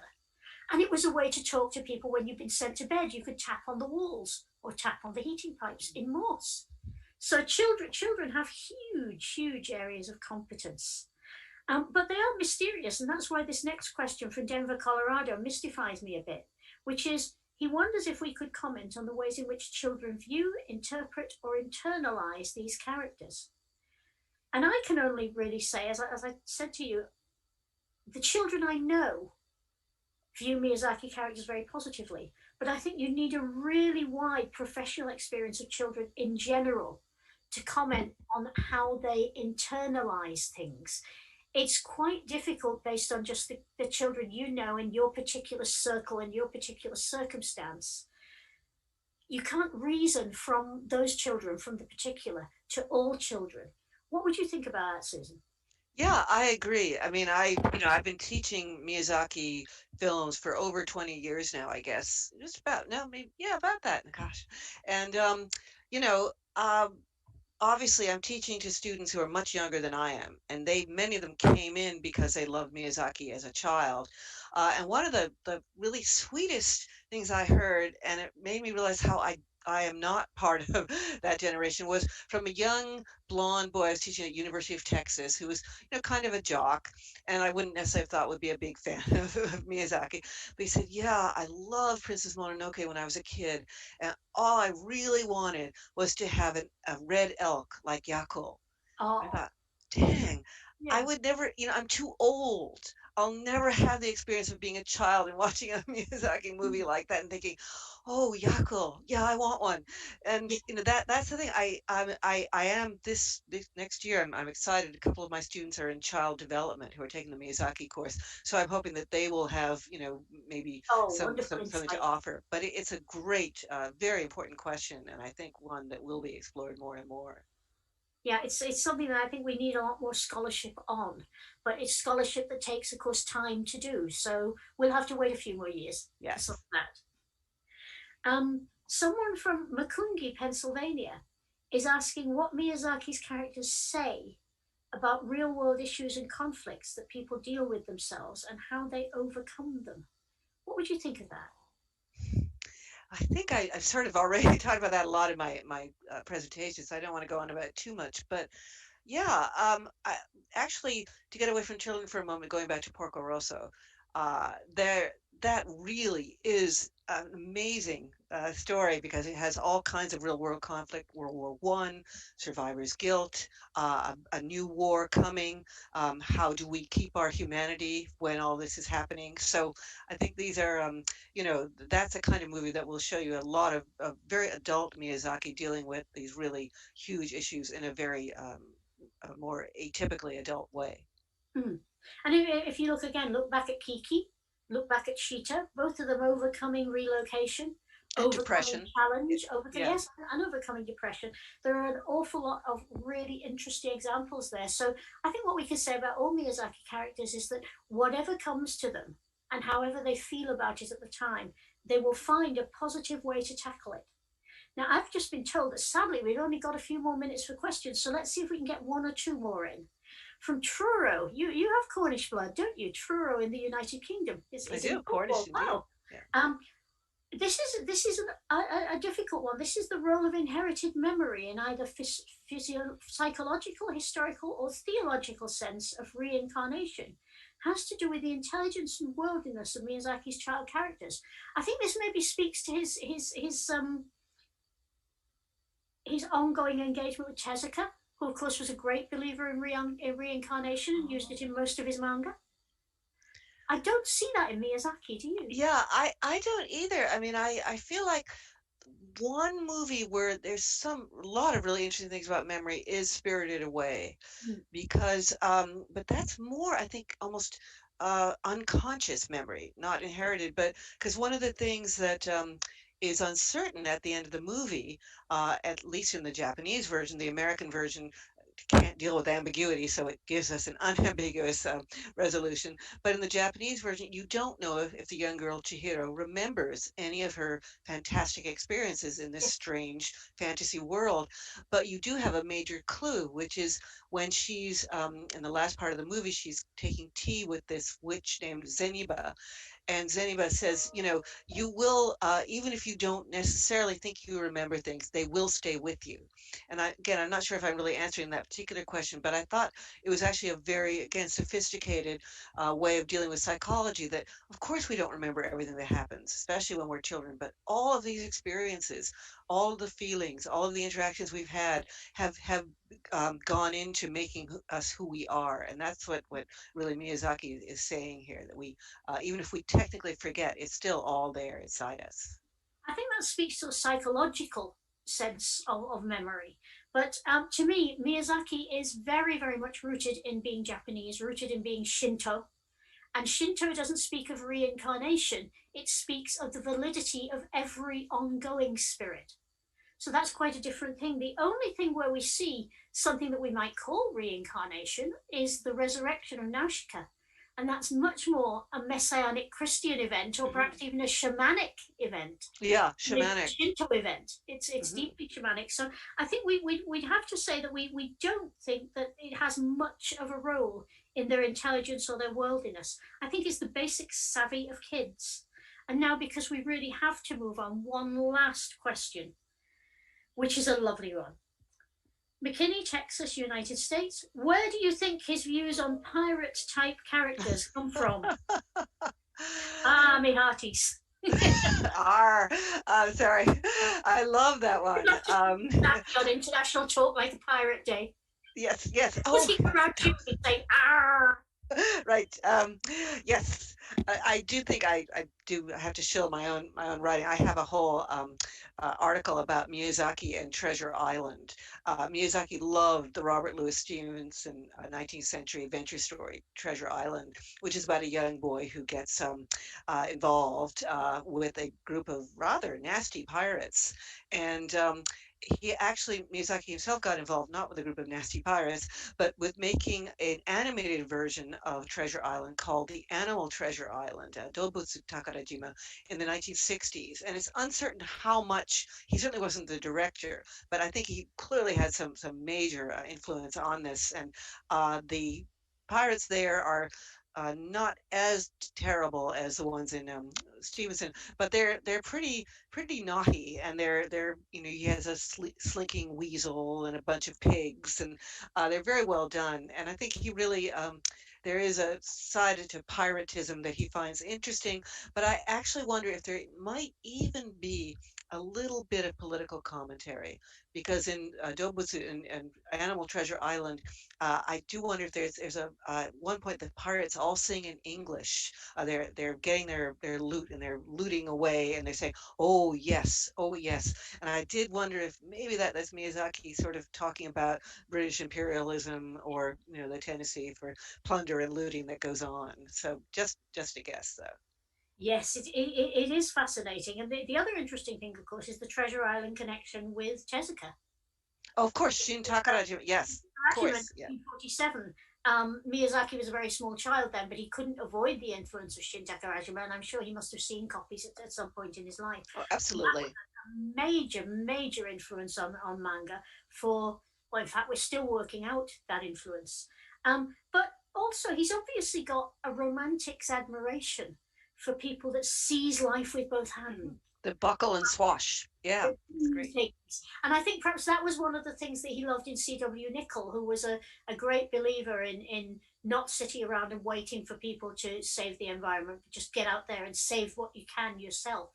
I think that seems very charming to him, and he seems to admire that daring that you see in the mine boss in Castle in the Sky, who is such a kind man with such a great heart, but doesn't hesitate to use his fists when somebody's threatening his community. That just dive in and sort them out and worry about it later it seems to really attract him. I'm so sorry that we have to stop because we have so many superb questions here, but I think possibly Sakuya has some questions from the live audience for us. I think you might have some questions from the live audience. Yes. Hi, Susan and Helen. Thank you so much for the discussion. It was amazing. I learned a lot. And then while you've been discussing, we are watching the live chat and put a few questions from there. But before moving to the question from live audiences, I have something I want to share with our audiences. So Susan wrote in her book that she met Miyazaki 3 times, and one time he gave her a Totoro drawing. Since I found a sentence in the book, I always wanted to see it and share with you. So here it is. Oh, that's beautiful. So could you tell us a little bit about your experience meeting Hayao Miyazaki? Sure. It was very unexpected, actually. I had been interested in Miyazaki. I was writing this book on anime, and I wrote, and at that time they actually had someone at Studio Ghibli who was dealing with foreigners' requests to come in, and this person said, "Oh yeah, come by. You probably won't be able to meet Miyazaki-san, but you will be able to tour the studio."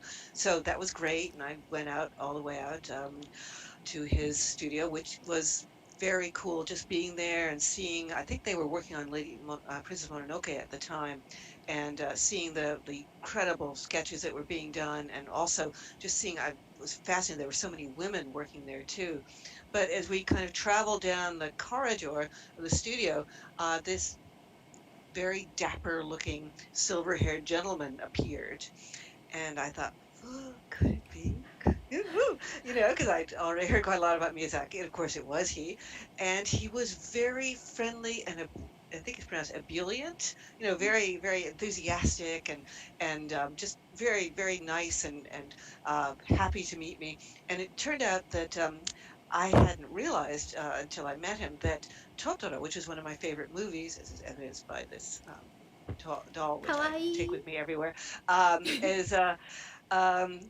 was set in a place called Tokorozawa, which is in Saitama Prefecture, a little bit outside of Tokyo.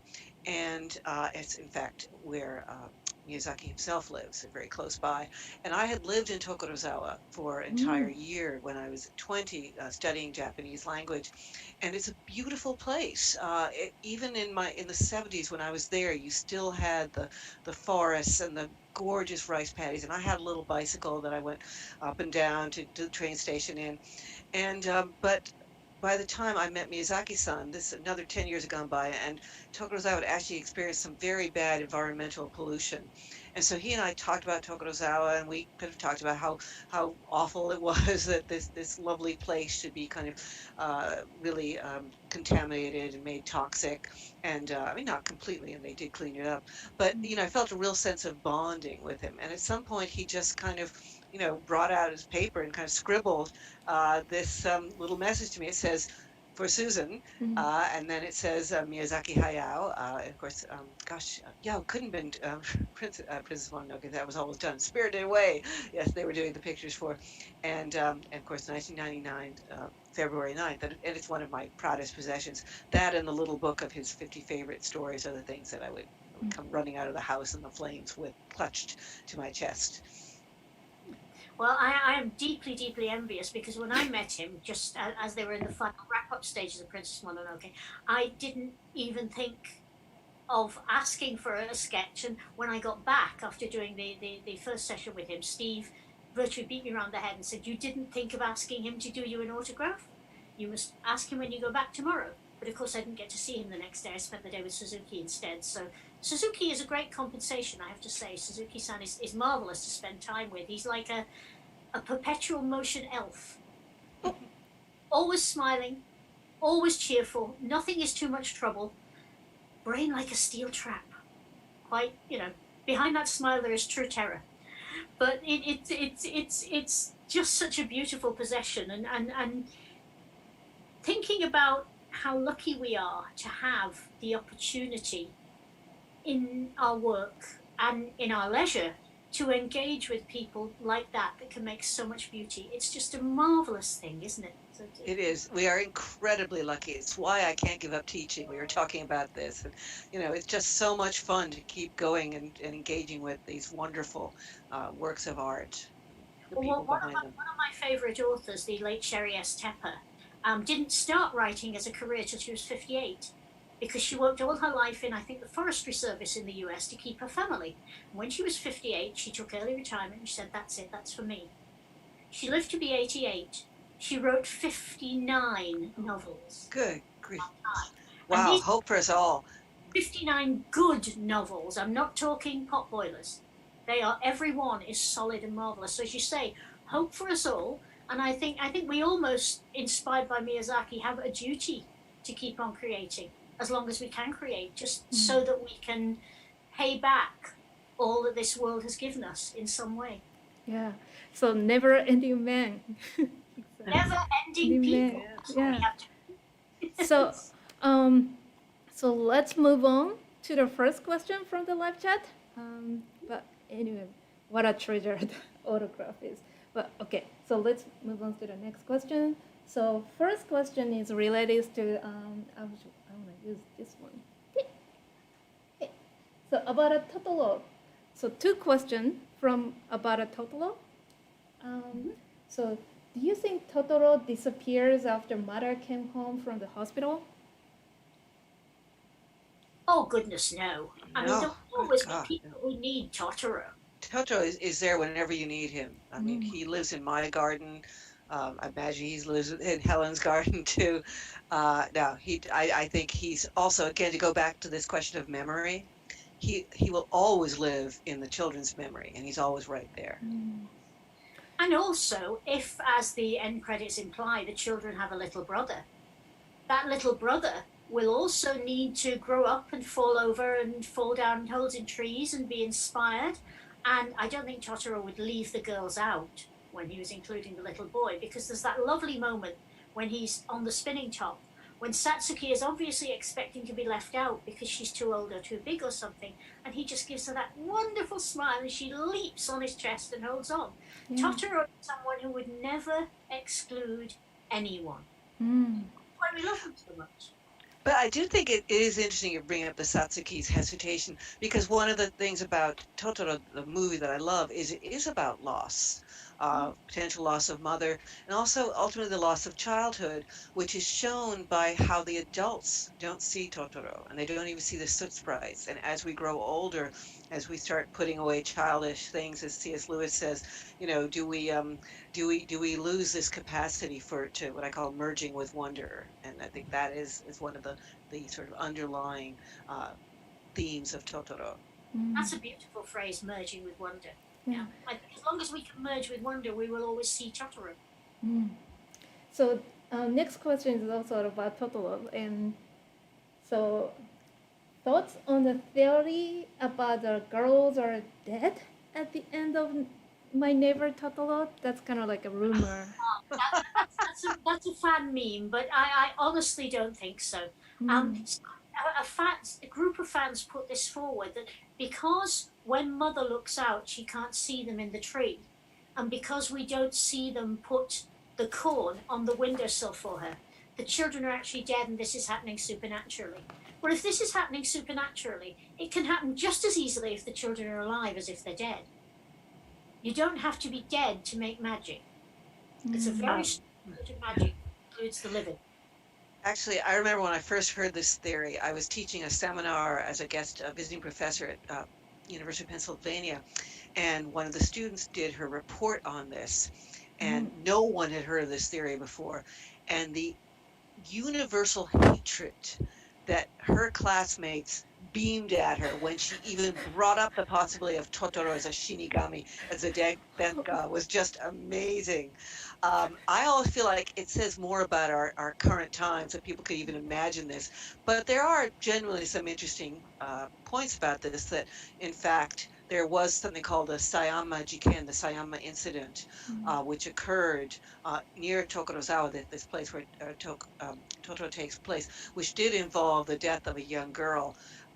And in May, by the way, these are all these sort of special conspiracy theory things. And look, her name is May, and then the other sister's name is Satsuki, which also means the month of May. So maybe Miyazaki is kind of developing this whole weird theory. But I really do think it's you just have to see the movie. And again, I believe the movie is about death to some extent. As I said, the death of childhood. And it doesn't need to have these elaborate theories, but it certainly says something about the creativity of the fans. And it's not only about the death of childhood, I think, although that is a very important part of it. It's about the fact that unless we embrace death, we can never embrace life. That it's part of the cycle of nature. And Totoro is saying this is nothing to fear at all. I'm life. I'm all about life. And life will go on. Exactly. And that we as individuals, once we realize that we're part of this wonderful continuum that was here before us and will be here after us, and can accept that, it frees us from so many of the burdens and anxieties of modern life. That's beautiful. Yeah. Thank you. So I would like to go next question, but this is very big, so hopefully let's try to as short as possible. But I know I'd like to hear your opinion about villains in Miyazaki films. I always find it interesting that he doesn't create a pure villain in his films, even in Nausicaa, Toromekian. Army shows a humanistic side. Villain? Well, a total villain doesn't exist. There is no such thing as a human being who is totally evil, ever. There are people who do extremely bad things and people who are generally very evil, but they love their dogs and they're kind to their mothers and they buy their children birthday presents. A real, true, a villain, if you stop and talk to them. Somebody once gave me this exercise, which is a very good one. Sit your villain down and ask them who's the bad guy in the story. It is never them. Miyazaki's villains are like real people. They have reasons for what they do. Kushana doesn't mean to be an invading, exploiting imperialist. She's trying to keep her family together and to keep her culture together. Mushka, yes, Mushka's really bad and he's drawn as a caricature, but even he's trying to keep the ancient strength and power of his family going in a world that's out of his control. Villains always in Miyazaki are people with reasons for being the way they are. And when you meet them and you understand the reasons, you can absolutely condemn the crime, but you'd be really hard-hearted to condemn the person. Well, this is absolutely probably the single most asked question when I teach Miyazaki, which is, where are the villains? I want to find the bad actor, because you want to find the antagonist, because I believe this is a very American concept, and maybe also a very Western concept, that you have to have opposing forces, good versus evil. This really goes back to Judeo-Christianity. And people get very uncomfortable. I write about it, about the first time I brought a friend to see Princess Mononoke, and in the middle of the movie started saying, "Who's the bad guy? Who's the bad guy? I can't tell who's the bad guy." And I think that's the whole point. And he stopped talking at that point. But yeah, this is I think one of Miyazaki's greatest strengths as a storyteller is he absolutely refuses to make cardboard villains. And I do think this is one thing when I said I'm doing this course of talking about Disney versus Ghibli. I think that is a really different viewpoint, because I think Disney does tend to have archetypal evil villains. Often they're female, by the way, which is kind of interesting. And Miyazaki really, we did mention Muska. He does seem pretty bad, but as Helen said, you can see he has a backstory too. There's also a man named Repka in Conan, who is not very good, and also in Cagliostro there's the evil count, who's pretty darn bad. But you could see some reasons behind them. But as he grows as a filmmaker, as an artist, he has less and less of that. And I think that is absolutely one of the greatest things. He insists on ambiguity of motive and absolutely not making simplistic judgments about people, because the world is not simple and the world is not simplistic. It always seems to me, and this is a complicated area, but it always seems to me that colonizers with a lot of blood on their hands have stories with villains, because we need to give ourselves that excuse. That's interesting. On the other hand, Japan has been, in the 20th century, a very radical colonizer, but absolutely, without quite the same backstory as Britain and France and America and Germany. I mean, in my country, we did, well, in both my countries, because I'm Irish by ancestry, and the ancient Aboriginal people of Ireland were eradicated around AD 4000 by an invading race who became what Irish people describe as the true Irish, the people who wiped out all the ones before. And in America, of course, you're much closer to it. You've virtually wiped out all your Native Americans and are treating the rest quite disgracefully and limiting their rights. In France, they have a long history in Africa of quite appalling colonization, and they're not all that popular in Indochina either. So for a colonial country, making it natural to steal from others and oppress them as villainy means that you have someone else you can blame for all the good things in your life that you have, and take them without thinking. It's not your fault people killed the Indians, the British, the invading Normans, the Saxons, whatever. It's not your fault. You wouldn't have done that. It was bad guys. So we need bad guys in our stories to excuse our history. And some storytellers, like Miyazaki, are strong enough to step away from that and say, actually, no, you don't get away with that. Bad guys are just people doing what they need to get through the day. I also do think that there are differences in religious spiritual beliefs that are important here. As you said, Shinto is more nature oriented. It really doesn't, you don't really have, even the sort of bad people in Shinto are often excused or understood. There's the sun goddess's brother, Susanoo, who really does some awful things and messes up the sun goddess's house and is a real pain in the neck. But she says, oh, well, he was probably just drunk or something, or he was sick or whatever. And so that's a very different sort of experience than, again, the Judeo-Christian one, where we really do see, Satan as evil. And that's part of our cultural heritage. The other thing that's interesting about that, and I only just thought of it when you said that, is that Susanoo he's like an Irish brother or uncle or cousin. Gets drunk at weddings, causes trouble, forgive him because he's family. But the sun goddess is proceeding on a basis of absolute equality or superiority to him. So she's just chill. She's okay. Yeah, No. with it. But she can afford to be because she has power.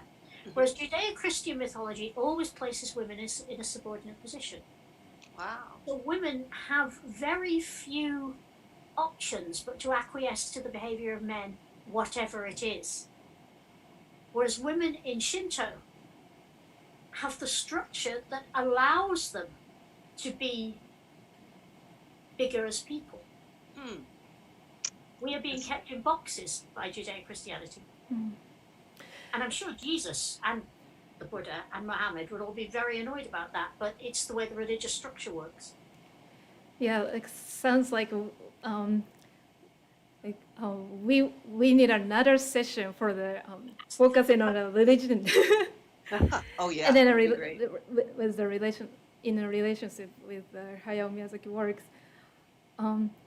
So like we need to wrap up, but one more question I really want to ask, like actually from the registrants, but like we couldn't get to the point. So like quickly, like which scene is your favorite in Miyazaki works? Oh, As a Helen and I have the same this- favorite scene, yeah, so this that's is a easy. final question. I mean, we Take could over, give Helen. a top 3 or a top 10, but the absolute favorite for me is always the scene where the girls meet Totoro. Yeah, me too. And Hands down. look at that scene, it's perfect, isn't it? There is Yeah, I think it penetrates everything about childhood because they're lonely, they're a little scared. It's raining, it's dark, your father isn't back. I mean, all these very realistic things, and then into that realism comes this moment of, possible joy and companionship. That's quite fantastic and marvelous, literally marvelous. friend who's an action film editor, and he looked at that sequence and he said, "You could take 2 minutes out of that." I said, "Yes, you could, but would it be worth it?" God, And he no. sighed and he said, "No." I think there are things in Miyazaki that could be edited differently, but Totoro, if you try to change one frame of that film, I will kill you, and that is the hill I will die. I'm with you, absolutely. Totoro forever. Yes. Oh. Oh, okay. Thank you so much, and that's all for today. I'd like to give a big thank you to our special guest speakers, Susan and Helen, for sharing their expertise. Actually, Thank for you. next special Ghibli episode in May, we will take a closer look at the early days of Ghibli's global distribution and what went on behind the scenes. We will invite Mr. Steve Alpert, the former head of Studio Ghibli's international division for 15 years, and the author of Shelling a House with a Never-Ending Man, where he details what it was like to work for Hayao Miyazaki and then longtime producer Toshio Suzuki. It will be moderated by Dr. Rainer Dennison, who is another Ghibli expert and has researched the marketing strategies of Ghibli. So please sign up for the event from the link in the description box below. And as always, please subscribe to our channel too. And finally, before you go, please fill out a quick survey and tell us what topics you're interested in for future episodes. And you can find a link in the description box too. So thank you again for joining us today. Have a nice spring and bye-bye. Bye-bye.